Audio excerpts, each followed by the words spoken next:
Bonjour et bienvenue sur ma chaîne Didio Studios. Je m'appelle Jordan et je serai accompagné aujourd'hui d'Iron Loki qui a revêtu sa plus belle armure pour vous présenter ce casque de la marque AIM. Je parle bien entendu du casque Mark 5 d'Iron Man. Je suis désolé. Je me remets toujours pas de sa disparition. Il était riche. Il était intelligent. Putain, pourquoi il a claqué des doigts? Ils auraient pas pu foutre She-Hulk, franchement. En tout cas, vous ne pourrez pas dire que vous ne le saviez pas. Vous aviez 3 ans pour voir le film Endgame. Oui, Tony Stark est mort d'un claquement de doigts. On se charge de déballer tout ça. Laissons place au générique.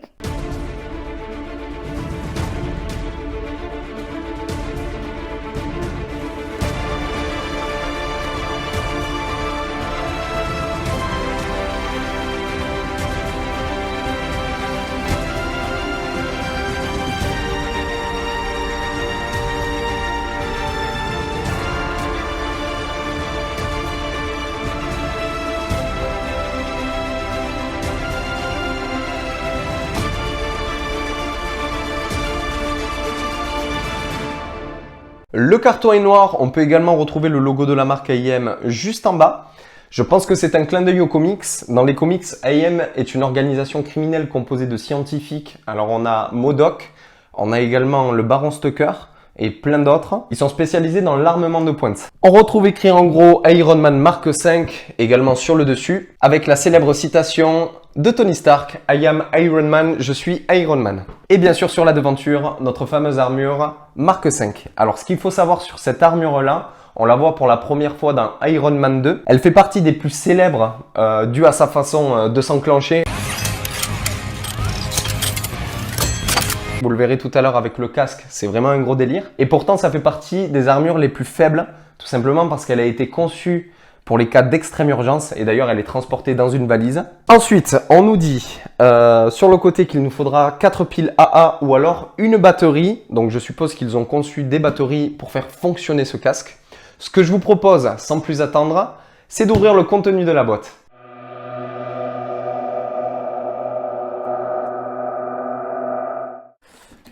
Alors, à l'intérieur, nous avons une télécommande. Donc ça, je suppose que c'est pour faire fonctionner notre casque. D'ailleurs, on a plusieurs façons de le faire fonctionner. On a les commandes vocales et on a également le tactile sur l'extérieur. Ensuite, nous avons les instructions qui sont en chinois. Ah non, on a également de l'anglais. Ok. Donc il faudra parler anglais pour faire fonctionner notre casque. Et vous connaissez mon super niveau d'anglais. Et pour finir, on n'a rien d'autre. Donc, notre casque Mark 5. Roulement de tambour. Waouh. Ah ouais.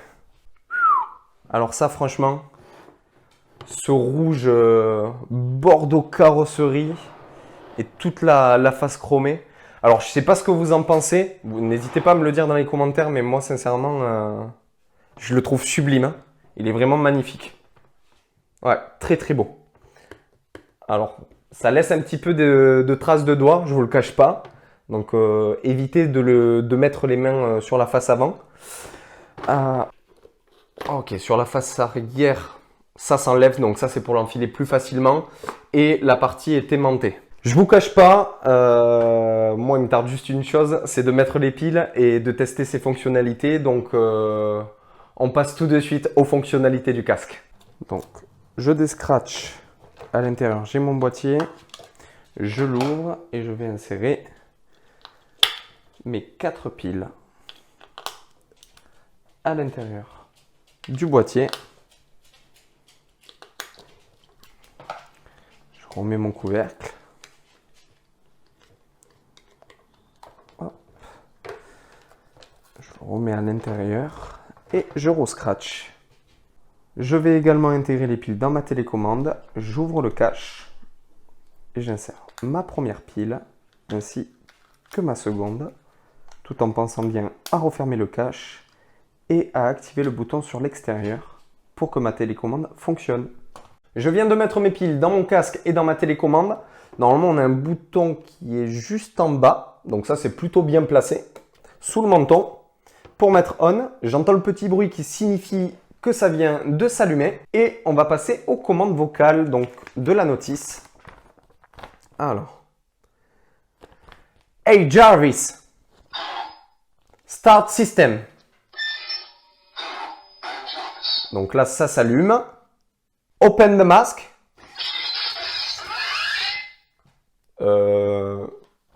Pensez-moi, je rêve. C'est un rêve. Hein. Vous avez bien vu ce que je viens de voir là. Close the mask. Mais c'est monstrueux. On se le refait juste. Open the mask. Il s'ouvre. Close the mask. Et il se ferme exactement pareil que dans le film, quoi. Alors, on a d'autres modes. Start combat mode. Ok, donc là, il a les yeux rouges. Close combat mode. Shutdown system. Et il dit au revoir. Mais sincèrement, que demande le peuple? Il est monstrueux, ce casque. Je vais le mettre et je vais tester ce que ça donne sur ma tête. Alors, hop. Ok, donc là je l'ai. Hey Jarvis, start system. Énorme. Open the mask. And I am Iron Man. Close the mask. Start combat mode. Close combat mode. On a également les fonctionnalités tactiles. Si je touche mon oreille droite, le casque s'ouvre, cette fois-ci d'une seule face, un petit peu comme les premières armures d'Iron Man, et se ferme de la même façon. Et si je touche l'oreille gauche, il s'ouvre et se ferme de la même façon qu'avec les commandes vocales. Autre point, c'est la visibilité. Les lettres sont très très fortes, mais j'arrive quand même à percevoir et à distinguer les objets à environ 5 mètres devant moi, donc je dirais que la visibilité est plutôt correcte. Shutdown system. Alors, on va tester la télécommande. Donc, on a le bouton A, qui ouvre le casque en une seule pièce et qui referme en une seule pièce. Le bouton B. Ok, donc ça ouvre et du coup, ça ferme de la façon Mark 5, hein, parce que c'est propre à cette armure-là. Le bouton C, c'est le combat mode. On l'enlève également avec le bouton C. Et le D, c'est pour l'éteindre. Ok. Parfait. Alors, sincèrement, je suis plutôt satisfait. Il est plutôt agréable à porter en plus.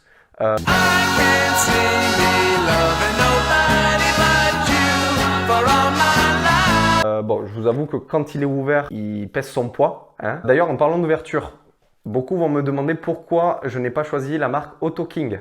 Pour une seule et bonne raison, c'est que AutoKing avait des défauts de fabrication lorsque le masque était ouvert. Ça crépitait comme si le moteur allait casser.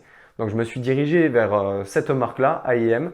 Il en existe plein d'autres. Sincèrement, je suis plutôt satisfait et ça crépite pas en plus. Donc ça, c'est cool. Ce qu'on va faire, c'est on va passer tout de suite sur la conclusion et juste pour le kiff. Juste pour le kiff.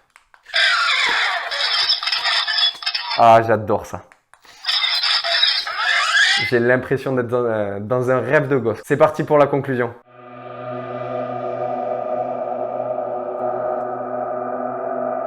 Les points positifs de ce casque.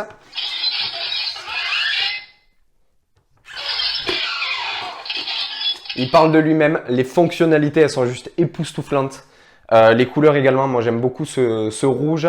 J'ai une petite préférence pour le chromé. Certains préféreront l'acier. Moi, le chromé, je trouve que ça donne une touche assez classe. Les points négatifs maintenant, c'est que le chromé, ben justement, ça laisse des traces de doigts. Donc, ne mettez pas les mains dessus. Je l'ai acheté sur le site The Prop Maker au prix de 350 €. Actuellement, le site ne propose plus ce casque car il est en rupture de stock. Il propose une autre marque, Killer Body. La seule différence que vous aurez, c'est que sur la devanture, elle n'est pas chromée mais en acier, ce qui rend le casque encore plus accurate au film. Je vous laisse quand même avec un petit aperçu 360 degrés de ce magnifique casque.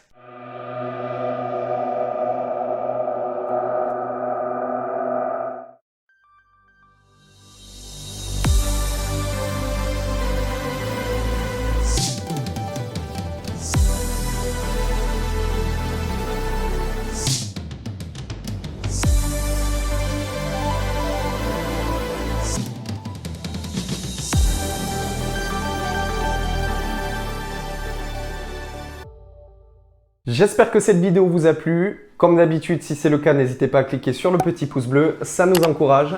Vous pouvez également nous dire ce que vous avez pensé de ce magnifique casque dans les commentaires. Et si ce n'est pas encore fait, abonnez-vous et surtout activez la petite cloche pour être notifié des prochaines vidéos à venir. C'était Didio Studios, à la prochaine.